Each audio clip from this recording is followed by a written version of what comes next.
আমার নবী বলে বেনামাজি হইয়া কবরে গেলে ডান পাশের মাটিগুলা এক প্রান্তে যাইব, দুই পাশের মাটিগুলা এমন জোরে তোরে চাপা মারবে, এই চাপা মারার কারণে ডান পাশের হাড্ডিগুলো বাম পাশের হাড্ডির ভিতরে ঢুকিয়া যাইব, বাম পাশের হাড্ডিগুলো ডান পাশের হাড্ডির ভিতরে ঢুকিয়া যাইব। আমার নবী বলেন এই আযাবটার উপরে আর কোনো আযাব নাই। এমন জোরে, এমন জোরে তোরে চাপা মারব, এই বুয়াপুরের গুরুস্থানটা যদি আমি যাইতে পারতাম, আল্লাহ যদি আমার সেই কান দিত, আপনারা যদি সেই কান দিত, দৈনিক ওয়া ওয়া করে বাঁচাও বাঁচাও করে কান্না চলতেছে, কিন্তু আমরা শুনি না, কিন্তু আমরা দুনিয়ার পাল্লায় পড়ে আছি। দয়ার মালিক কে? এ হাজার মানুষ, দয়ার মালিক কে? ডিমগুলি সব একই রঙের, পার্থক্য নাই মোটে। ব্রয়লারের মুরগি হয়তো বা ডিম নাইলে সাদা, ব্রয়লারের ডিম কি ওই তো ডিম মেলে, আবার ঘরের মধ্যে হাঁস ডিম পাচ্ছে হইলে একটু বেগুনি টেগুনি সাইজের, নীল সাইজের নাইলে সাদা। একই রঙের ডিম হাঁসের নিচে, মুরগির নিচে দেওয়া হয়। মুরগির ডিম থেকে বাচ্চা ফুটে 21 দিনে কৃষি শিক্ষা পড়ছেন আপনারা এগ্রিকালচার। আর হাঁসের ডিম থেকে বাচ্চা ফুটে 28 দিন। কয়েকটা ডিম বাদ যায়, আবার 11টা ডিম থেকে 2টা ডিম বাদ আছে। কয়টা? 9টা ডিম থেকে কিচিমিচি আওয়াজ শোনা যায়। মা চাচিরা এই মুরগিটা সরানোর পরে দেখতেছে 11টা ডিম ছিল, সব রঙের, সব ডিমগুলোর রং ছিল এক। মুরগিটা সরায় দেখে 2টা ডিম বাদ গেছে, নড়াচড়া করে পানির মধ্যে ফেলে দেয়। আর 9টা ডিম থেকে 3টা বাচ্চা ফুটছে সাদা, 2টা বাচ্চা ফুটছে কালো, আর 4টা বাচ্চা ফুটছে গলা চুলাইল্লা। একই ডিম একই রঙের, ডিম থেকে রঙের বেরঙের বাচ্চা যিনি ফোটায়, জবান খুলে বলুন তিনি কে? বাস্তব বুঝেন না, এটা নামে ওয়াতাফাক্কারুনা ফি খালকিস সামাওয়াতি ওয়াল আরদ। বান্দারে তুই আমার সৃষ্টি দেখে আমার গবেষণা করবি। কাকে গবেষণা করব?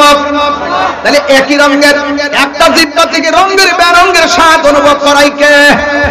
আল্লাহ বলে বান্দা আমি মুখটার ভিতরে অনেক কিছু দিয়েছি, আমি আল্লাহ একটা কান দিয়েছি শোনার জন্য। সবচাইতে ফান্ডামেন্টাল ওয়ার্ড হলো এই জায়গার ভিতরে আমি আল্লাহ একটা কপাল দিছি। কপাল বান্দারে তোরা শয়তানের পাল্লাই পইরা গুনাহ কইরা ফলাইবি, যেই দিন থেকে বুঝতে ফলাইবি গুনাহটা করা ভালো হয় নাই, এই কপালটা যখন আমি আল্লাহর কদমে সিজদায় লাগায়া দিবি, আমি আল্লাহ রাব্বুল আলামিন তোর পাহাড় পরিমাণ গুনাহ সেকেন্ডে ক্ষমা করে দিব। আল্লাহু আকবার বলে।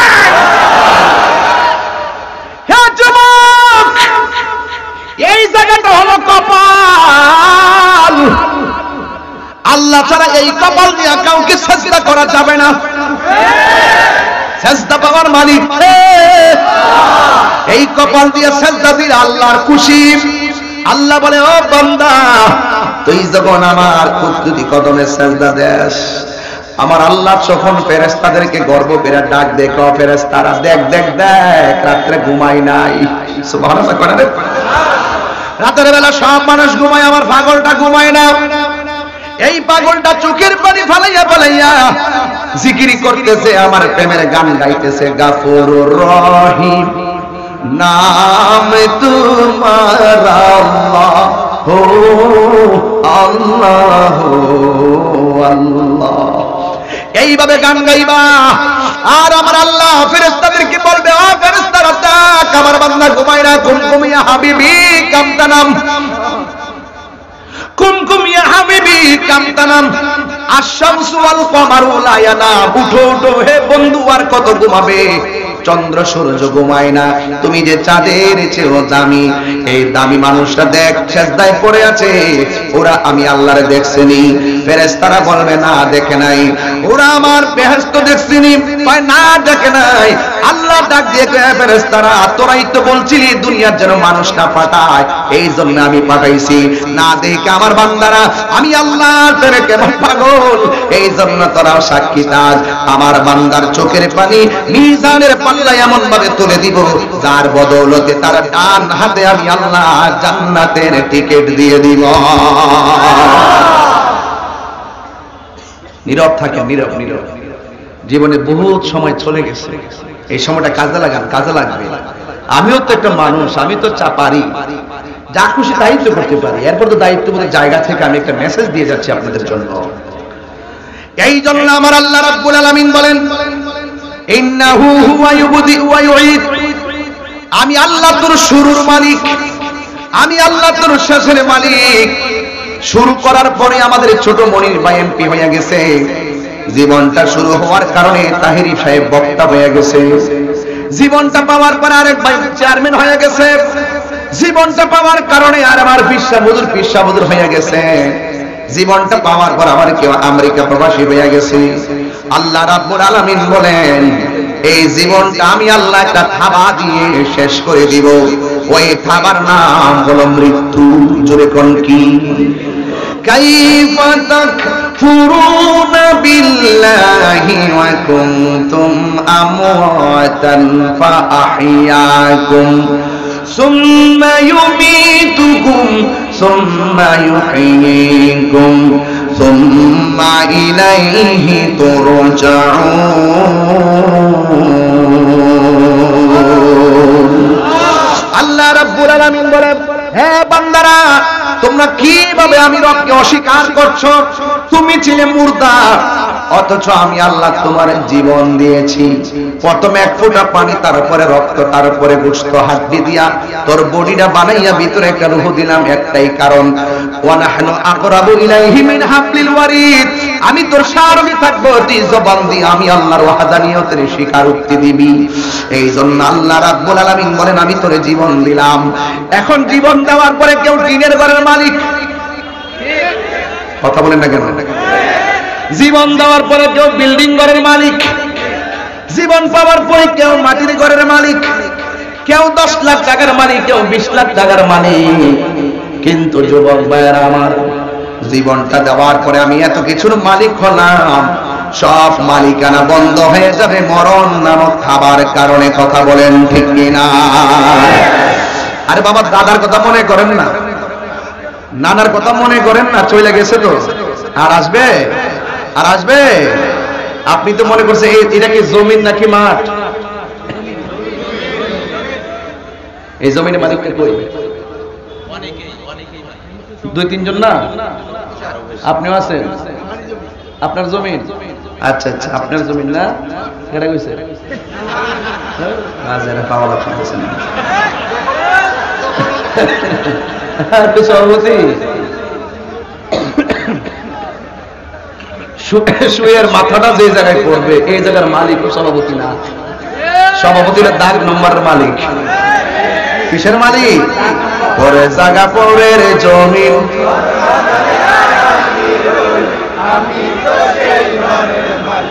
সভাপতি সাহেব বুঝ পাইছেন নি? এরা পেছাই দিছে। আচ্ছা যান, ঠিক আছে, আচ্ছা ঠিক আছে। আপনাকে আমার অসন্তুষ্ট হচ্ছেন নাকি? আবার আমি কি দলিলের বাইরে কথা বলতেছি? হয়তো আমি একটু ভিন্ন আঙ্গিকে কথা বলি, কিন্তু সব তথ্যভিত্তিক কথা বলি। শুয়ের মাথা যেই জায়গায় পড়বে, এই জায়গার মালিকও পৃথিবীর কেউ না।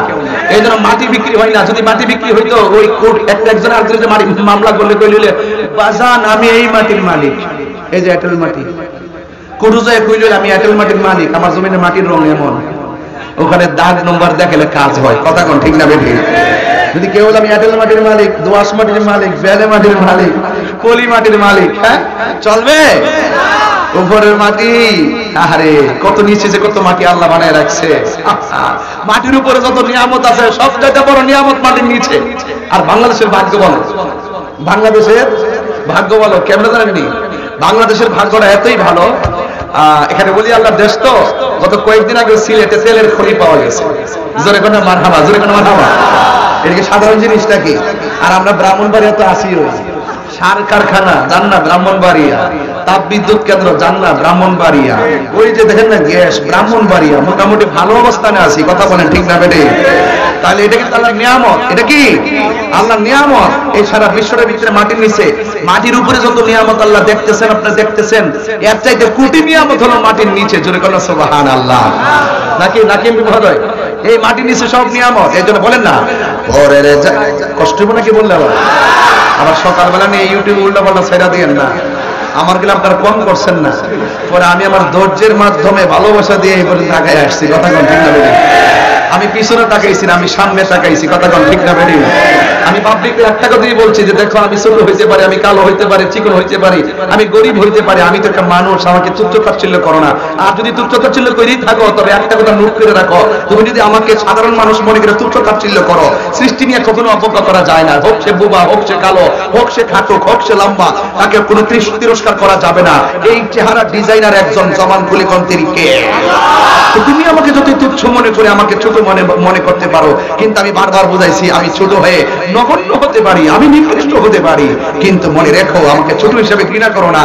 যদি ঘৃণাই করো তবে একটা কথা ডিকশনারিতে লিখে রাখো, 5 টাকার কলমও কিন্তু কোটি টাকার সিগনেচারে কাজে লাগে। আমি কিন্তু বুঝাই দিছি, আপনাদেরকে বুঝাই দিয়েছি, কারণ ভালোবাসা যেখানে শান্তি সেখানে আমার কোনো কিছু নাই, আমার সব নিকৃষ্ট, কিন্তু আমি যার কথা বলছি তিনি সর্বশ্রেষ্ঠ। কথা বলেন ঠিক কিনা? এই জন্য মাল্লাহুল মাওলা ফালাহুল কুল, যে ব্যক্তি আল্লাহর হয়ে যায় পৃথিবী তার হয়ে যায়। আপনি বুঝেন না যে এমপি মোদি কি এমনি হয়েছে? ওনার প্রশ্ন করেন, দুইটা জিনিস উত্তর দিয়ে দিবে, তাহিরি ভাই আমি কিন্তু এমপি হয়েছি অন্য কোনো জোরে হই নাই, একমাত্র আমার মায়ের দোয়ার কারণে এমপি হয়েছি। কিছু কিছু দোয়া লাগে জীবনে স্পেশাল, আমিও বলবো আমার কিন্তু কিছু নাই, আমার সাথে সুরকার অভাব নাই। দেখেন না আমি কোরআন হাদিস জানি না, যাই কিছু তেলাওয়াত করে, আমি কিন্তু কারিও না হাফেজও না। আমার আম্মা আমার সালার মধ্যে বসায় কোরআন শরীফের সবক দিয়েছিল, আম্মার কাছ থেকে বিসমিল্লাহ বানান করা শিখছিলাম, আম্মা সুর দিয়ে শিখাই দিছে, আমি পড়ছি, আমার আব্বা তাসবিহটা পড়াইছে, এই এতটুকুই আমার শিক্ষা। আমি কারিও না, আমি হাফেজও না।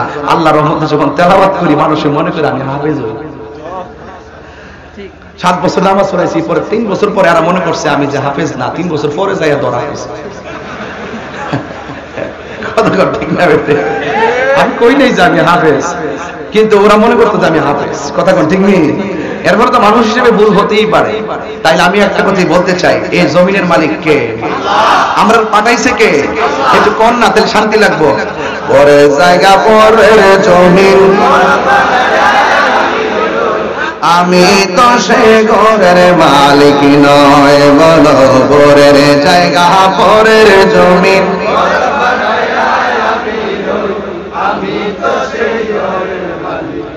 সে ঘরখানা যার জমিদারি,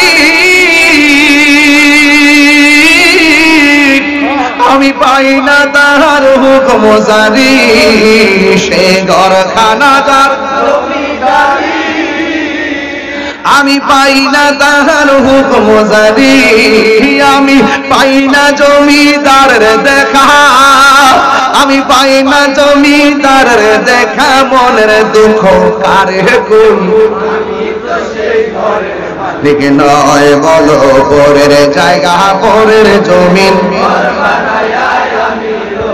আমি তো সেই ঘরের মালিক নয়, জমিদারের ইচ্ছা মতো দেই না জমি চাষ, তাই তো ফসল ফলে না আর দুঃখ 12 মাস, জমিদারের ইচ্ছা মতো দেই না জমি চাষ, তাই তো ফসল ফলে না আর দুঃখ 12 মাস, আমি খাজনা পাতি ছবি দিলাম, তবু জমিন আমার হয়ে যে নিলাম, আমি খাজনা পাতি তবু জমিন আমার হয়ে যে নিলাম, আমি চলি যে তার মন জোগায়া, আমি চলি যে তার মন জোগায়া, দেখি না মিলে না সই, ঘরের মালিক নয়, বলুন ঘরের জায়গা পরের জমিন, আমি তো সেই ঘরের মালিক নয়, বলো পরের জায়গা পরের জমিন, মালিক নয়, জবান খুলে কোন মালিককে? আরে আমার জমিন নিয়ে তো গবেষণা করতেছি, আমি তো আমার না। আল্লাহ বলে কোরআন শরীফ পড়লে কি কষ্ট হইব? তাহলে জবান খুলে কিছু যুবকরা মাঝে মাঝে উঠে, এদেরকে একটু ধরবেন আপনারা, এদেরকে যাইতে দিবেন না, ওরা বাইরে যায় ফেসবুক চালাইব, এদের এখানে থানায় রাখবেন। কথা কোন ঠিক না বেরি?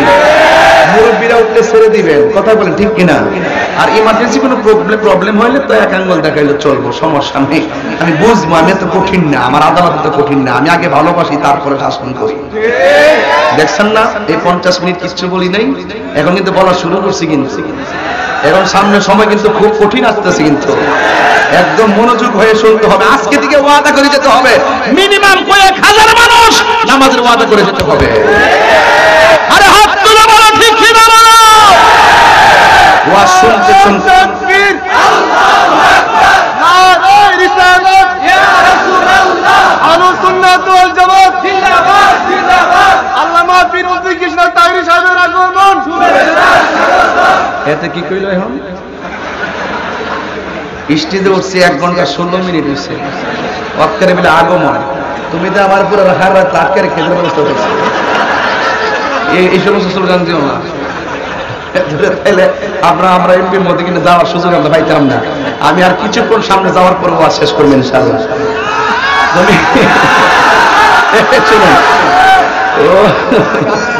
ও যে স্লোগান দিছে 1 ঘন্টা 16 মিনিট পরে কয়, বাবা 1 ঘন্টা 16 মিনিট পরে কয় আগমন বলে।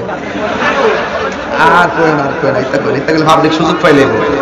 আবার অনেক মানুষ আবার লাইভে শুনে কবে যে মানুষ হুজুর এইমাত্র আইছে, পরে আবার ওয়াজ শেষ করলে কবে যে বলে এত লক্ষ মানুষের সামনে 12 মিনিট ওয়াজ করি শেষ করে চলে গেলেন। তাই হুজুর তোমার একটা স্লোগান আমার জন্য কাল হয়ে দাঁড়াইতে পারে। সুপ্রিয় দেশবাসী, আমি 1 ঘন্টা ওয়াজ করে ফেলছি প্রায়। মারহাবা জোরে বলেন। ঠিক খুশি হয়েছেন আপনারা সবাই? এই যে একটা পর্ব শেষ করলাম, আরেকটা পর্বতে ঢুকলাম। মারহাবা জোরে বলেন। জমির মালিক কে? হায়াতের মালিক কে? মওতের মালিক কে? এমপি বানাই কে? বক্তা বানাইছে কে? তাইলে তোমার জলে কেন? ইসলাম হলো শান্তির ধর্ম, আছে সুবিচার, অন্য ধর্মের প্রতি কবু করে না অবিচার। এই দেশটা হিন্দু মুসলমান সবাই মিলে স্বাধীন করছিল, এজন্য অন্য ধর্মের মানুষের প্রতি কিন্তু আঘাত করে কথা বলা যাবে না। আমার কাছে আজকে আসার পরে 2 হিন্দু ছেলে আমাকে, হুজুর আমরা অন্য ধর্মের হইলে আমি আপনার ভক্ত। আমি বললাম যে ভক্ত কেন? হুজুর আপনি সম্প্রীতির কথা বলেন। আমি সবাই তো গুনাচ্ছে কেনাচ্ছে বলে, আমি একটু দেখি না একটু ম্যানেজ করে রাখতে পারি। এই জন্য হিন্দু মন্দিরে যাবে, মুসলমান মসজিদে যাবে, এরা এদের পূজা করবে, আমরা আমাদের ইবাদত করব, ঠিক কিনা? কিন্তু কোন ধর্মের মানুষকে জোর করা যাবে না, জোর জবরদস্তি করা যাবে, এগুলো মাথায় রাখবেন। দেশটা কিন্তু আমার রাসূল কিন্তু এমন ভাবে ইসলামটা বুঝাই দিয়ে গেছে, আমরা এটারে অনেক হার্ড বানায় ফেলি। ইসলামটা কি এত হার্ড নাকি? ইসলাম প্রয়োজনে হার্ড, কিন্তু ম্যাক্সিমাম সরল। কথা বলেন ঠিক কিনা? বলেন ঠিক কিনা? হ্যাঁ, এই জন্য আপনারা বলেন ইসলাম হলো শান্তির ধর্ম, আছে সুবিচার, অন্য ধর্মের প্রতি কবু করে না অবিচার। মিলে মিশে থাকার কথা, মিলে মিশে থাকার কথা দিয়েছে নবী বলে, তোমার কেন জ্বলে রে বন্ধু, তোমার কেন জ্বলে? সবাই মিলেমিশে থাকবেন। এই বাংলাদেশটা সবার। আমার আল্লাহ রাব্বুল আলামিন মায়া করে আমাদেরকে এত নিয়ামত দিয়েছে। আল্লাহ রাব্বুল আলামিন বলে, আমি আল্লাহ মৃত্যু নামক থাবা দিয়ে তোর জীবনের প্রদীপটারে আমি আল্লাহ নিভাইয়া দিব। সুবহানাল্লাহ।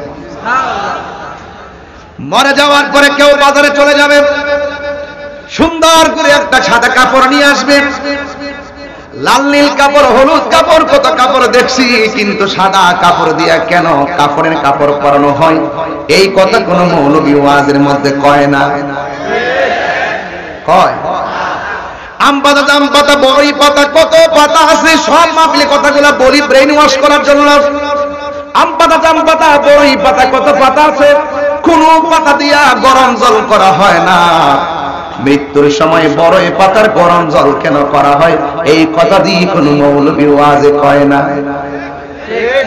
কথা বলেন, কথা বলেন, কথা বলেন না কেন? এই জন্য যুবক ভাইয়ের আমার, এই ইতিহাস জানতে হবে। আল্লাহ বলে, তোর জীবন প্রদীপ করে আমি আল্লাহ মরণ নামক থাবা মেরে শেষ করে দিব। শেষ করে দেওয়ার পরে তোমাকে গোসল দিবে, নতুন জামা পরাবে। এখন আর একটা প্রশ্ন রেখে দিয়ে যায়, পুরুষের কাপড় কেন 3টা, মহিলার শেষ বিদায়ের কাপড় কেন 5টা? এই কথা বুঝি কোন মাওলানা ওয়াজের ভিতরে কয় না? কথা বলেন ঠিক কিনা? এই জন্য আমি মরে যাব, একদিন আমাকে দাওয়াত করতে ব্রাহ্মণবাড়িয়া কেউ যাবে না। আমি মারা গেলে 3 দিন পর্যন্ত ফেসবুকটা গরম, 4 দিন পরে আমার খবর কেউ নিবে না, আমার আইডিতে কেউ আর মেসেজ করবে না। এই জন্য যুবক ভাইয়েরা আমার, এই পৃথিবীর কেউ কারো নয়। ফেসবুক চালাও, বাহাদুরি করো। দেখো 5000 ফ্রেন্ড আছে তোমার, একটা স্ট্যাটাস দিয়া দেখো কমেন্টস মাত্র 22টা, কমেন্টস মাত্র 100, তাহলে 5000 ফ্রেন্ড গেল কই? তার মানে বোঝা গেল মানুষ প্রয়োজনে তোমাকে ব্যবহার করবে, বিনা প্রয়োজনে কেউ তোমার পাশে থাকবে না। সম্পদের ভাগ সবাই নিতে পাগল হবে, কিন্তু মরণের কষ্টের ভাগ তোমার বন্ধু নিবে না। কথা বলেন ঠিক কিনা? আমার স্ত্রী আমার মনের ভাগ নিবে মনে করেন? স্ত্রী এমন একটা সিল্লি মারবো, তাহিরি মরে গেলে গেছে গেল আমার স্বামী গেছে, এরপরে 4 মাস কোন রকম গণবো, আরেক পাশের মহিলায় করবো কি করবে, হায়াত নাই গেছে, তোর জীবনকে এমনি চলবো। ওই বিড়ি কথা হইন না, জামাই নামের মধু শেষ, আবার আরেক জায়গায় জাদু করবো। এই পৃথিবীর কেউ আপনার কষ্টের ভাগ নিবে না, পৃথিবীটা স্বার্থপর। আর আমি মারা গেলে আমার ব্যাংকের টাকার ভাগ নেওয়ার জন্য, আমার সম্পদের ভাগ নেওয়ার জন্য মানুষের কোনো অভাব হবে না। আমার সন্তানদের মাঝে কাটাকাটি হবে, মারামারি হবে, সম্পদের ভাগ নিয়ে এমন ঘটনা শোনা যায়, তুচ্ছ ঘটনাকে কেন্দ্র করে মারামারি হচ্ছে, কিন্তু তোমার মৃত্যুর ভাগ, কবরের কষ্টের ভাগ পৃথিবীর কেউ নিবে না। কথা বলুন ঠিক কিনা? বলো।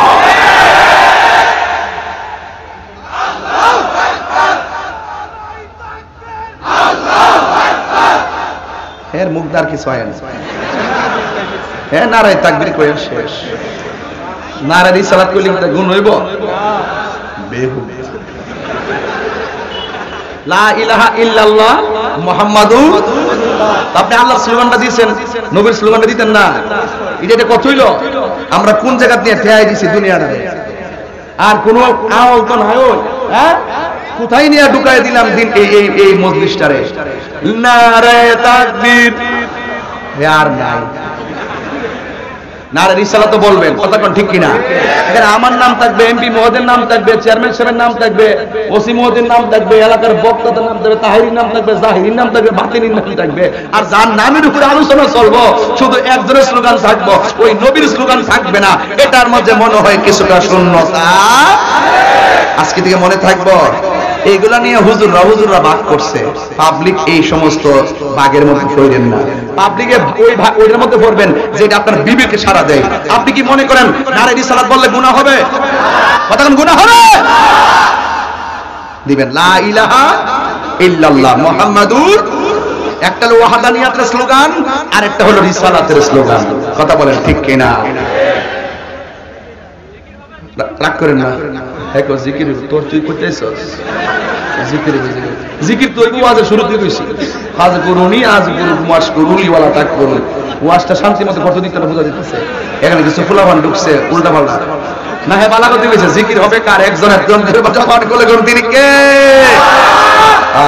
জিকির হবে ইনশাআল্লাহ, কিন্তু আমার ওয়াজটা তো বুঝতে হবে। বাবা জান, ওয়াজ তো বুঝতে হবে নাকি? তাহলে ওয়াদা করবেন তো ইনশাআল্লাহ আজকে থেকে ইনশাআল্লাহ কোরআন শরীফ পড়বেন তো ইনশাআল্লাহ, নামাজ পড়বেন তো ইনশাআল্লাহ, মাঝে মাঝে বাবা ট্যাবলেট খান। আমি কইছি না ওয়াজ শুরু করছি, সামনে আরো তুফান আইতাছে। সব গান জুটটা সাইজ করে নাম, কোন নেশা চলবে না। কথা বলেন ঠিক কিনা? কোন ধরনের বাবা ইয়াবা ফেন্সি গাঞ্জা চলবে না। কথা বলেন ঠিক কিনা? বলেন। মাননীয় প্রধানমন্ত্রী এই মাদককে জিরো টলারেন্স করেছেন। আমরা সে হাতকে আরো শক্তিশালী করতে, সমাজ থেকে যুব সমাজকে আমরা পরিশুদ্ধ সমাজে গঠন করতে মাদককে না বলতে হবে। যুব সমাজ যদি ঐক্যবদ্ধ হয়ে যায়, 24 ঘন্টার ভিতরে মাদকের গঠফাদার রাত দাফন হয়ে যাবে। কথা বলেন।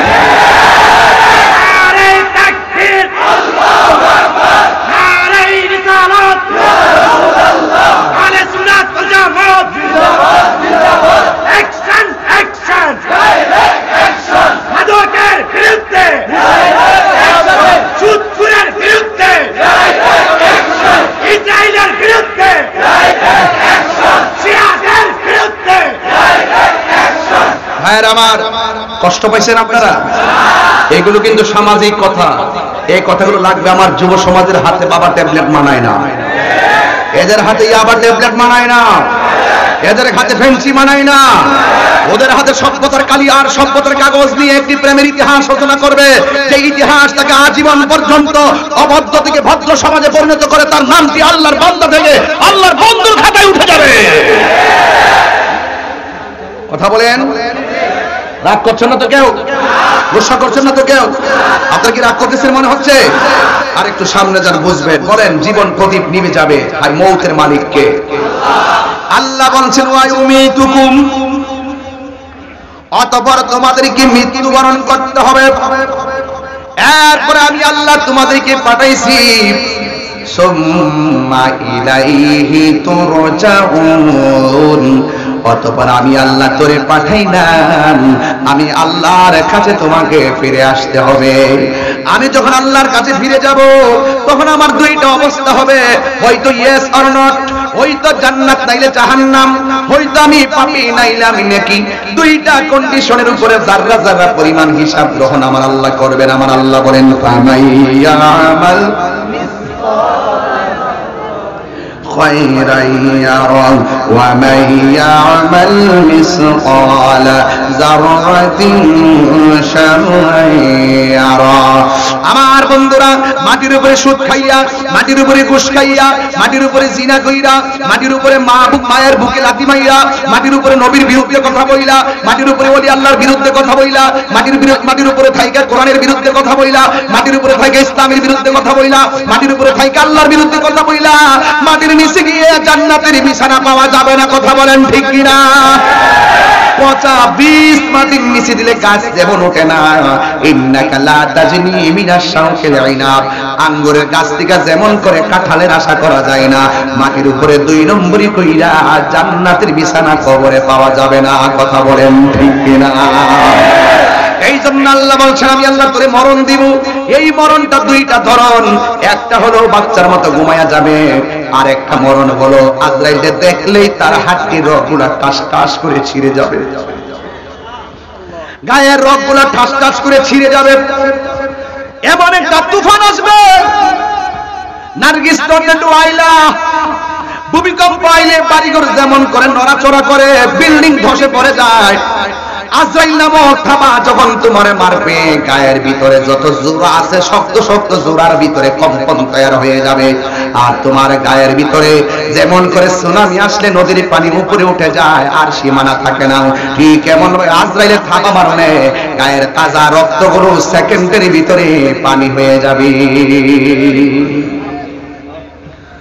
আজরাইল জিজ্ঞাসা করবে, আল্লাহর বান্দা তোকে আমি এখন নিয়ে যাব। আপনি যদি বেঈমান হন আপনি বলবেন আজরাইল আমার এখন নিও না, আমার নামাজ বাকি আছে। আজরাইল বলবে আর সময় নাই, আমার রোজা বাকি আছে, আমার আর সময় নাই, আমার হজ বাকি আছে। আজরাইল বলবে সময় নাই। কিন্তু যদি ইমানদার হন, ইমানদারের কাছে আজরাইল যখন আসবে, ইমানদারকে আজরাইল বলবে হে আল্লাহর বান্দা আমি তোমার কাছে এসেছি, আমার দিকে তাকায় দেখে। এইভাবে মাথা চুলের ভিতরে,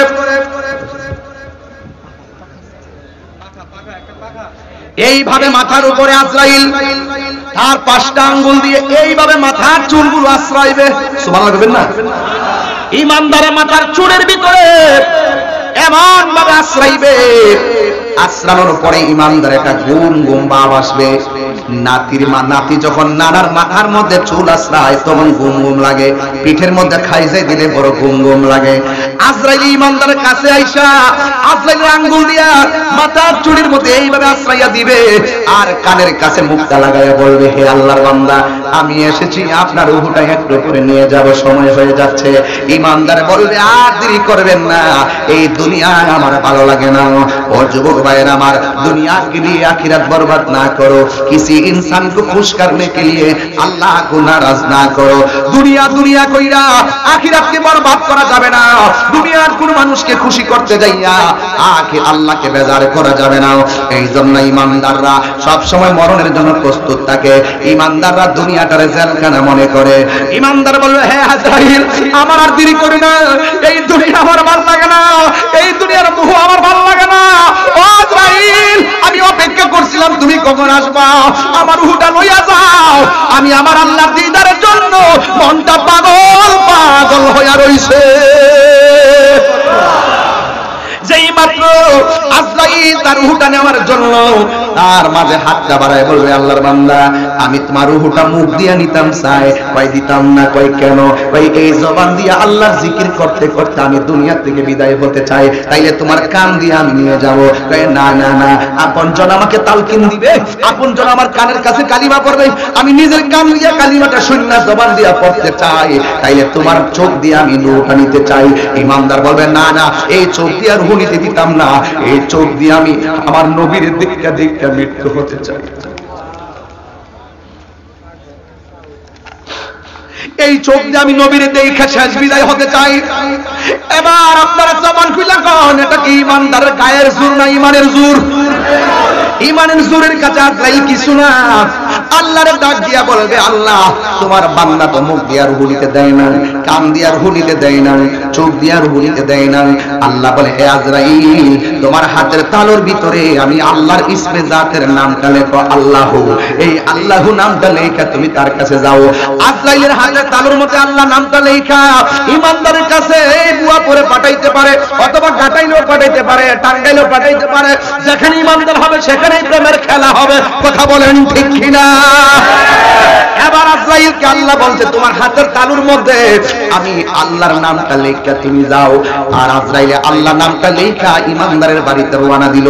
ওই দিক দিয়ে আমার আল্লাহ জান্নাতের একটা ফেরেশতারে ডাক দিয়ে কয়, হ্যাঁ ফেরেশতা, আমার প্রেমিকের রূহ কবজ করা হবে, তুমি জান্নাত থেকে একটা সাদা কাপড় নিয়ে যাও, আর হাতের মধ্যে একটা সেন্টের বোতল নিয়ে যাও, আতরের বোতল নিয়ে যাও, আর নিয়ে আমার প্রেমিকের চোখের সামনে যতটুকু চোখটা যায় এমন দূরে তুমি কাপড় নিয়ে বৈশা থাকবা। এমন একটা সাদা কাপড়, দেখেন খেয়াল করেন, এমন একটা সাদা কাপড় নিয়ে এই বুয়া পরিমানদারের সামনে ওই গড়ার সামনে বসে থাকবে।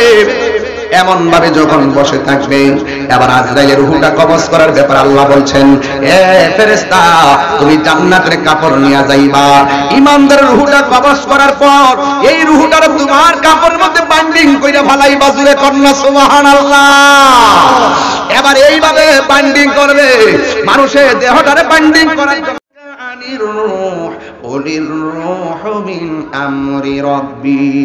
আল্লাহর আদেশে রূহ বের হয়ে যাবে। এই রূহটা যখন বের হয়ে যাবে, আল্লাহ রাব্বুল আলামিনের পক্ষ থেকে আজরাইল আসলো ঘরের ভিতরে, আর ওই জান্নাতি ফেরেশতা ঘরের দরজার মধ্যে কাফন নিয়ে বসে আছে রূহটা বাইন্ডিং করার জন্য। এইভাবে আজরাইল যখন রূহটা ধরতে আসবে, আর আল্লাহর নামটা ইমানদারের চোখের সামনে ধরলো, যে যেই নামের উপরে পাগল, ইমানদারে যেই মাত্র আল্লাহর নামটা দেখবে, ওই ব্যক্তিটা মরণের ঘাটে আল্লাহর নামের উপরে ফানা হয়ে যাবে।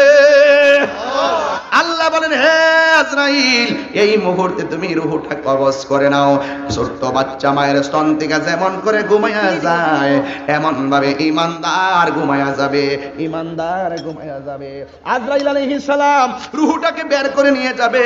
ছোট্ট বাচ্চা যেমন করে টের পায় না, ইমানদারের রূহটা কবজ হয়ে যাবে, যারা পরিমাণ টের পাবে না। জোরে জোরে কি আল্লাহু আকবার বলা যাবে না? এরপরে জান্নাতের ফেরেশতা এই রূহটারে কাপড়ের ভিতরে ঢুকাইব, ঢুকায়া আসমানের দিকে একটা উড়াল দিব।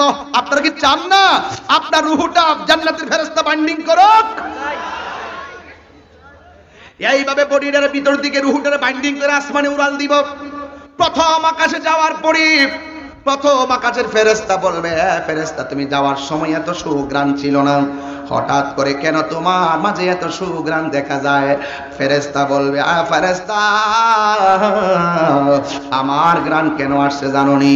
আজকে এমক এলাকার এমক ইমানদারের রূহটা আমি বাইন্ডিং করে এনেছি, ওই রূহ থেকে এই ইমানদারের এই রূহ থেকে এই ঘ্রাণ আসতেছে।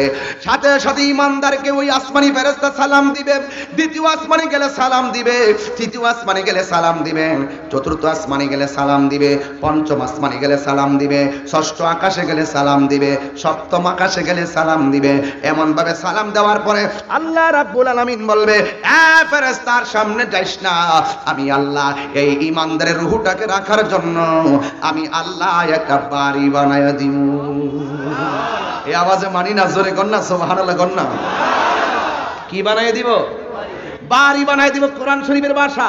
সেই বাড়ির নাম হলো ইল্লিন। কথা কোন ঠিক কিনা বলেন? ওই জায়গার ভিতরে ইমানদারের রূহটাকে রেখে দিবে। আর এদিক দিয়ে বুয়াপুরের ইমানদার মানিক মিয়া যদি ইমানদার হতে পারে, ওই ইমানদার যদি আব্দুর রহমান মিয়া ইমানদার হতে পারে, ওই ইমানদারের বডিটারে বাইন্ডিং করার জন্য বাজার থেকে সাদা কাপড় আনবে আর গরম জল করবে, এমন ভাবে গরম জল করবে কসকু সাবান দিয়া বডিটারে দৌত করবে। আজকে মানুষ মারা গেলে দোয়ার মানুষ পাওয়া যায় না, কিছু কিছু মুরব্বী ধুইতে আসে, কিন্তু অনেকে ধুইতে চেষ্টা করে না। যেমন আমি যদি কোনো লাশ ধুইতে দেখি, আমি নিজে পর্দার ভিতরে যাইয়া নিজে পানি দেই, আবার নিজে পেটটার মধ্যে এমনি বসাইয়া চাপা দেই। নিচে দিয়া যদি কোনো ময়লা টয়লা আসে, পায়খানা আসে, মলমূত্র আসে, আমি নিজে টিস্যু দিয়া পরিষ্কার কইরা দেই। কিন্তু আমার দেশে এটার অনেকে ঘৃণা করে, আরে ময়লা আসতেছে আমি কেমনে হাত দিয়া ধরমু, আরে ভাই আজকে এই মেয়ার ময়লা আসতেছে, 2 দিন পরে যে তুমি লাশ হইবা মনে আসেনি। আজকে তুমি যদি আরেকজন ভালোবাসা যদি গোসলখানায় যাইয়া তুমি যদি তার ময়লাগুলা পরিষ্কার কইরা আরে গোসলের কাজে শরীর থাকো, তুমি যদি মৃতের খাট তার কান্দের মধ্যে লইয়া 40টা কদম দাও, আমার নবী বলে 40টা কদমের বদলতে আমার আল্লাহ রাব্বুল আলামিন তার 40টা কবিরা গুনাহ মাফ করে দিবে।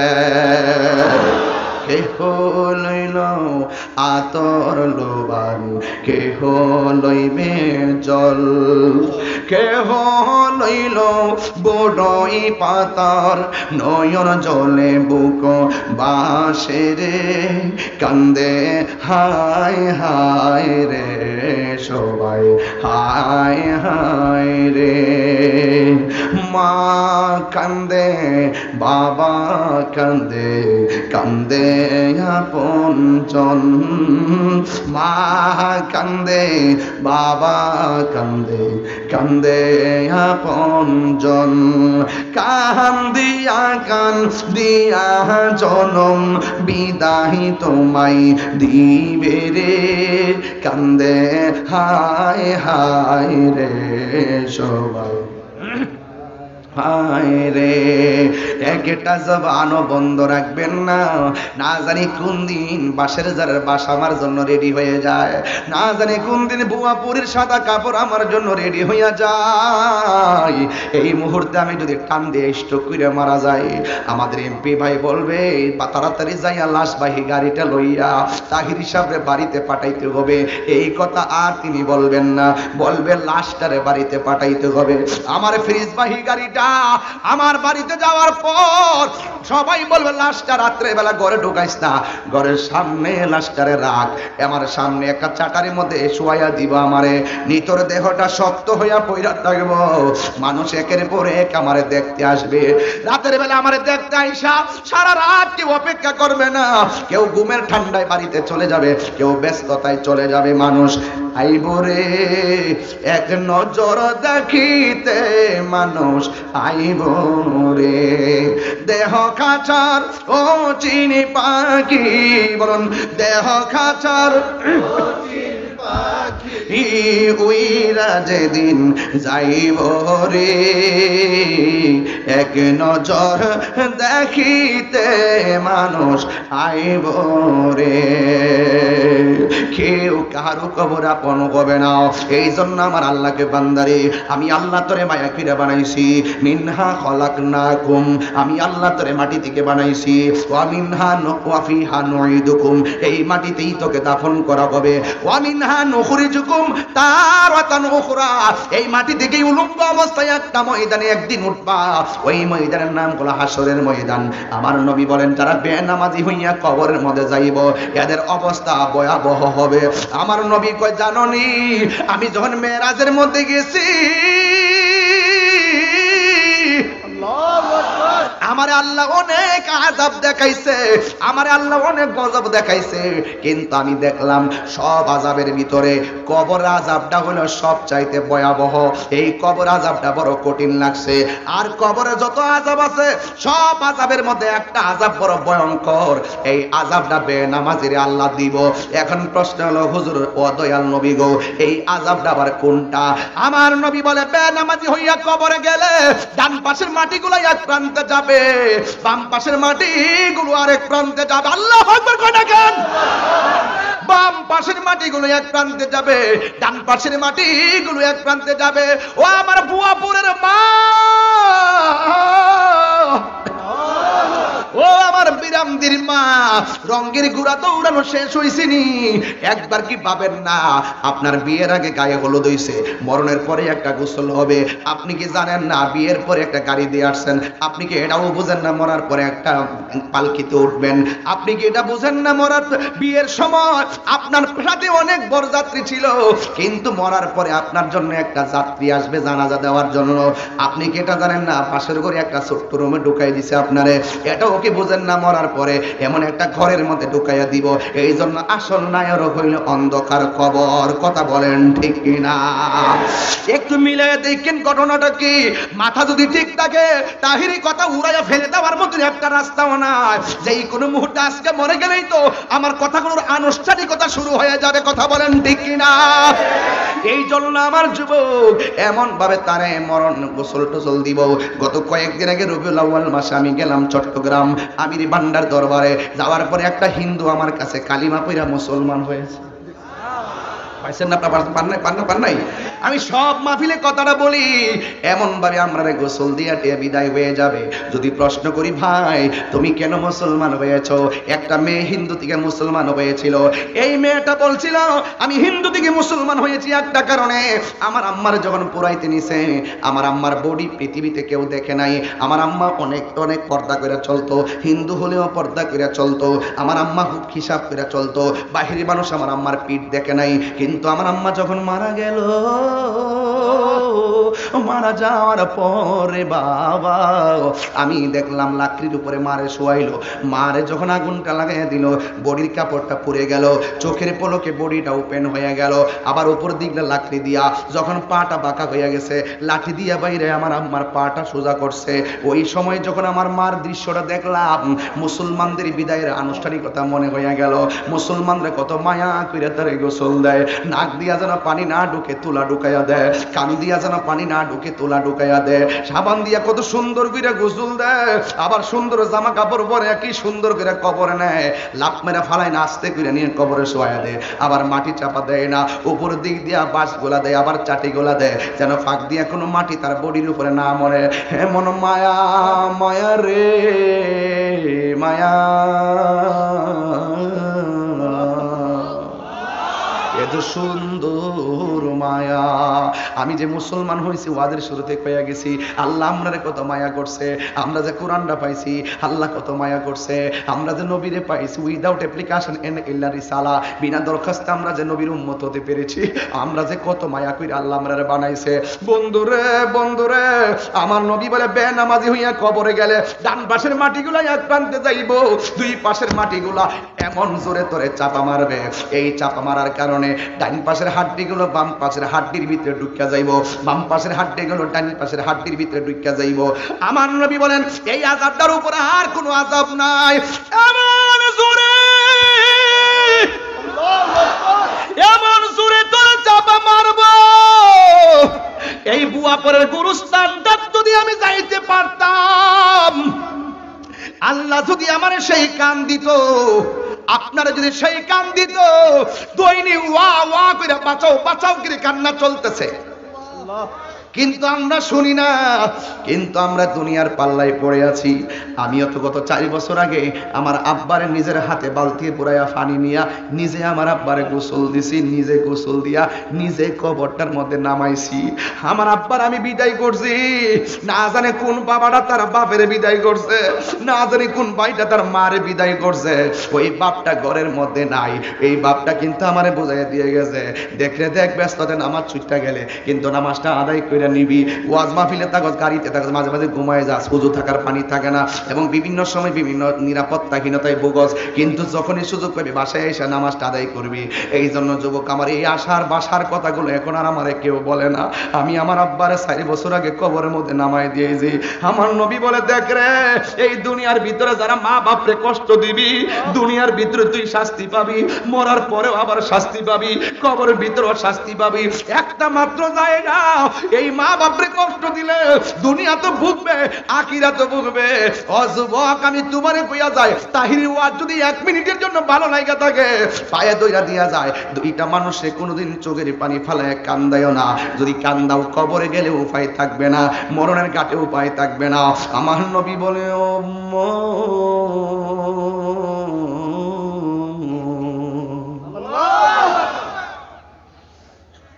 তুই জেনে রাখ রে, মা বাপ যদি কষ্ট পায়, আল্লাহ কষ্ট পায়। হাসরের ময়দানে এক শ্রেণীর বান্দাদেরকে আমার আল্লাহ আগুনের শিকল দিয়া বাইন্দা রাখবো। জিগাইবো, আল্লাহ কেডাইডি? কই এগুলা দুনিয়ার ভিতরে মার মনে কষ্ট দিত, আবার কবরের ভিতরে যখন দুইটা মাটি চাপা মারবে, ও আল্লাহ এরা কেন শাস্তি পায়? কই এরা বেনামাজি চলতো। এই জন্য আল্লাহ বলছে, ওয়াকাদা রাব্বুকা আল্লাহ তা'বুদু ইল্লা ইয়াহু, আল্লাহ ছাড়া কাহারও ইবাদত করা যাবে না। এরপরে বলছে ওয়াবিল ওয়ালিদাইনি ইহসানা। আমার ওয়াজ হলো আজকে দুইটা বিষয়, একটা হলো ইবাদত আর একটা হলো খেদমত। ইবাদত হবে আল্লাহর, খেদমত হবে আমার মা বাবার। কথা বলেন ঠিক কিনা? এই দুইটা ওয়াজ যদি পারিবারিক জীবনে, সামাজিক জীবনে বাস্তবায়ন করতে পারো, তুমি বান্দা থাকবা না, তুমি আল্লাহর বন্ধু হয়ে যাইবা। এই জন্য যুবক ভাইয়ের আমার, আর বেশি লম্বা করব না, তবে একটা কথা বইলা দিয়া যায়, জানি না কার জানে আমার মতো বাবা হারাইছে, কে জানে আবার কার মতো মা হারাইছে। আমার আম্মার আজকে ফোন দিয়া কইলাম, আম্মা আমি তো মাহফিল থেকে টাঙ্গাইল যাইতেছি, আম্মাকে ফুট যাও, আমার হাতটা দিয়ে ঝিমঝিম করতেছে। তখন আমি ফোনটা রাখিয়া বোর্ডটা দুর্বল হয়ে গেছে, কোন সময় বাড়ির মধ্যে যামু। এই জন্য এই পৃথিবীতে বাবা এমন একটা বট গাছ, যে এই গাছটার নিচে সারাদিন দৌড়াইছি, ছায়া লাগে নাই। এই বাপটা চলে গেছে, এখন বোঝা যায় সিদ্ধান্ত নিতে কত ভুল করি। এই আমার বন্ধু, মারে কষ্ট দিও না। মার পেটে যখন আমি ছিলাম 8 মাস 9 মাসের কালে, মার দিন কাটে না, রাত কাটে না, ঘুম আসে না। পাশের বাড়ি 4-5 জন মহিলা ডাইকাই না গল্প করে। হঠাৎ করে মা কথা বলতেছে, গল্প করে সময় কাটাইতে আসছে। মা হঠাৎ করে চোখের মধ্যে দর দর করে পানি পড়তেছে। পাশের বাড়ির মহিলা বলে, তুমি আমার ডাইকা আনছো গল্প করার জন্য, তুমি হঠাৎ করে কেন চোখের পানি ফালাইয়া কাঁদতেছো?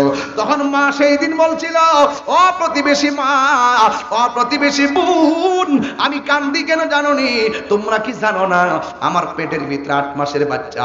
আমি যখন কথা বলতেছি তখন একটু পেটটা শান্ত ছিল, যখন আমি কথা বলা শুরু করছি গো বোন, আমার পেটের বাচ্চা এমন জোরে আমার একটা লাথি মারছে, এই লাথিটা খাইয়া আমি আর সহ্য করতে পারি নাই, এই জন্য চোখের পানি ফালায় কাঁদতেছি। আরেকবারের মহিলা ডাক দিয়ে কয়, তুমি চোখের পানি ফালায় কান্দো, আবার মুখ দিয়ে মুসকি মুসকি হাসো কেন? মা ডাক দিয়ে হাসি কেন জানোনি? কারণ আমার পোলাটা লাথি দিলেও আমি তো বাচ্চাটা দেখতেছি পেটের ভিতরে জিন্দা আছে, নিশ্চয় আমি আমার পোলাটারে দেখার আশা আছে। এই জন্য অনেক মার পেটে যখন বাচ্চা নড়াচড়া করে না, দৌড়াইয়া তারা ডাক্তারের কাছে চলে যায়, আমার বাচ্চাটা কি পেটের ভিতরে মইরা গেছে নাকি। এমন অনেক সময় দেখা যায় সন্তান ভূমিষ্ঠ হওয়ার পর সন্তান ওয়া ওয়া করে কান্দে, আর মা দুঃখিনী দুনিয়া থেকে বিদায় হয়ে যায়।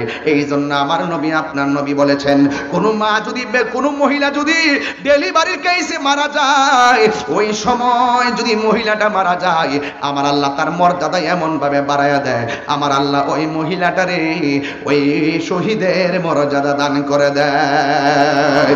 এই জন্য যুবক, দুইটা জিনিস আজকে মাথায় রাখা লাগবে বিদায় বেলায়। 1 নম্বর, ইবাদত হবে কার?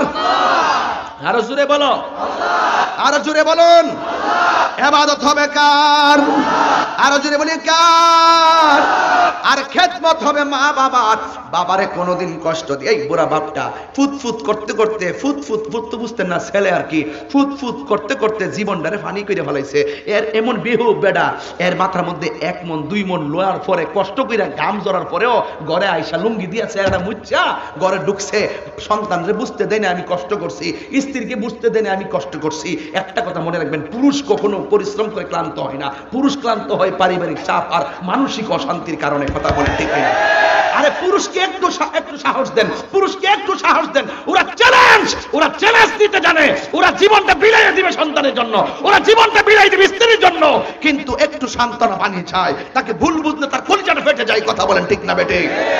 এরা পুরুষ কখনো কখনো পরিশ্রম করে ক্লান্ত হয় না। কথা বলেন ঠিক কিনা বলেন? এই যে বুড়া বেড়ায় ফুতের লাগিয়া জীবন দেলাইছে, এখন কমরটালে উঠতারে না, আগের মতো ভারী না, আগের মতো হাঁটতারি না। আরে বাপটা কি চশমা না পড়ছে, কালো চশমা, বাপটা কি চশমা পরি না বেটা আসেন রে? পরিশ্রম করতে করতে মাথায় বার নিতে নিতে চোখটা লেস হয়ে গেছে, আর আমার কোমরটার হাড্ডি ফাঁক হয়ে গেছে, এখন পারি না। বুড়া মানুষ গটা থইরে দিছে, আর তুই অত বড় বেড়া হইছ, তোর মাস্টার্স পাস করাইলো, তোর এলএলবি পাস করাইলো, ঢাকা শহরে তুই বন্ধু বান্ধব নিয়ে কম্বল দিয়ে ঘুমাস, আর মাটা ভুয়াপুর টিনের ঘরের ভিতর ট্যাপ ট্যাপ করে কুয়াশা পড়তেছে, নীরের শাড়ির আঁচল দিয়া মুখটা ডাইকা ঘুমাইতেছে। আল্লাহ সহ্য করতো না রে, আল্লাহ সহ্য করতো না, কয়ে দিলাম। মা যদি শুধু হাত কাটতে লাগে, আল্লাহ আমার পুত্র এত বড় করছিলাম, আমি এইভাবে কষ্ট করবো না গিয়া, আর কিছু কইতেইব না, তোর জীবন শেষ হয়ে যাবে, বদুয়া মুখটা কইতেইব না, এমনি শেষ, উফ কইলেই শেষ। আর বাপটা এত কষ্ট করছে পুতের লাগে, আরে 5 লাখ টাকা বিদেশ পাঠাইছে, 3 লাখ টাকা ঋণ, পুত্রে বুঝতে দিছে না। আরে এই বাপটা ফর্ম ফিলাপের টাকা একের পর এক বেতন পাইছে না, কৃষি কাজ করছে, ধান বিক্রি করছে, এটা দিয়া 3টা ছেলেরে এমন ভাবে লেখাপড়া করায়া, 3টা ছেলেরে এমন ভাবে করাইছে লেখাপড়া করায়া, এখন 3 ছেলে 3 বাড়ির মালিক, এক একটা বিল্ডিং এর ভিতরে 3টা 4টা 6টা করে রুম, 318টা রুম। যেই মাটা তারে মাস্টার্স পাস করাইয়া লেখাপড়া করানোর কারণে 3টা বিল্ডিং এ 18টা রুমের মালিক হইলো, দুঃখ হলো সেখানে ছোট্ট একটা মা পেটের ভিতরে 10 মাস 10 দিন ধরে রাখলো, আর 3 সন্তানের 18টা রুমের ভিতরে এই মাটার জায়গা হইল না। এই দুঃখ বলার জায়গা বুয়া পরে আমার নাই। কথা বলেন ঠিক কি না বলেন? এক একটা কথা আমি কোট দিয়া বলছি, কোট দিয়া বলছি, বিশ্লেষণ করি নাই, আজকে সব কোট দিয়া বললাম। আজকে থেকে ওয়াদা করেন নামাজ পড়ব ইনশাআল্লাহ, জোরে কোন ইনশাআল্লাহ। আজকে থেকে ওয়াদা করেন আমরা মার খেদমত করব ইনশাআল্লাহ। হাত তুলে কোন ইনশাআল্লাহ। একটু হাত লড়াইতে পারবেন আমার সাথে? হাতটা নিচ্ছেন আমার, আমাদের এমপি সাহেব, আমরা একসাথে, এই যে এক আশ্চর্য মানুষ কইছিলাম না, অদ্ভুত মানুষ, বলছিল যে আমি তো চলে যেতে হবে। আমি বলছি মাঝখানে বক্তব্য না, আপনি শুরুতে বক্তব্য দেন। ওই চলে যেতে হবে সময়ের ভিতরে হারাই গেছে, এখানে পুরা ওই মশা কামড়াইতেছে, শাল ফাওয়ার ফালাইয়া বইয়া গেছে গা। ওই যে কইছিলাম না যে মার দোয়া থাকলে অনেক কিছু হওয়া যায়। এই যে একটা ভালোবাসার লেনদেন, আজকের উপস্থিতি আজকে প্রমাণ করে আমরা, আমাদের এমপি অত্যন্ত জনবান্ধব মানুষ। কথা বলেন ঠিক না বেঠিক? আমি সামাজিক মানুষ, আমি মেহমান এসেছি, আমি চলে গেলে আমি বলবো, আমি যে কোনো জায়গায় যে এমপি মন্ত্রী মহোদয়গণ আমার যথেষ্ট আদর করে, আমি অনেক শ্রদ্ধা করি, আমি বলি, গর্ব করে বলি, আমার এমপি মহোদয় আজকে প্রথম দেখায় এই টাঙ্গাইলে আমার একটা ভাই হয়েছে। মারহাবা জোরে কোন। আমি কি বিপদে পড়লে আমার ভাই ঘরে বসে থাকবো? এই দিক দিয়ে গেলে কি আমার ভাইয়েরকে একটা ফোন দিলে কষ্ট পাবে? আমি যদি জীবনে নাও আসতে পারি, আমি যেই কোনো জায়গায় থাকবো, আমি দোয়া করব। মারহাবা কোন। এটা কি টাকার সম্পর্ক না ভালোবাসার সম্পর্ক? ভালোবাসা এমনই হয়, মনে রাখবেন, ভালোবাসা এমনই হয়। আমরা সবাই মা বাবার মহব্বত করতে চাই কি চাই না? একটু মোবাইলের ফ্ল্যাশ লাইটটি জ্বালাইবেন। আমরা মার একটা সানগামু, মোবাইলের ফ্ল্যাশ লাইটে এই স্টেজটা যেমন আলোকিত হয়েছে, মার গজলটাকে বাড়ির যাবো, যাইয়া মা আমার ব্যবহারের দ্বারা আমার মায়ের মনটাকে আলোকিত করব। কথা বলেন ঠিক কিনা বলেন? মোবাইল দেখি কেমন বাংলাদেশ না বলে গরিব হয়ে যেতেছে গা, বাংলাদেশ বলে শ্রীলঙ্কা দেউলি হয়ে যাবো গা। এক বেহবে ওয়াজ করছি ওই দিন, পরে আমি এটার প্রোটেকশন দিছি। আমি কি বাংলাদেশ শ্রীলঙ্কা দেউলিয়া হবে না, শুধুমাত্র রেমিটেন্স যোদ্ধা বিদেশিদের টাকা দিয়ে বাংলাদেশ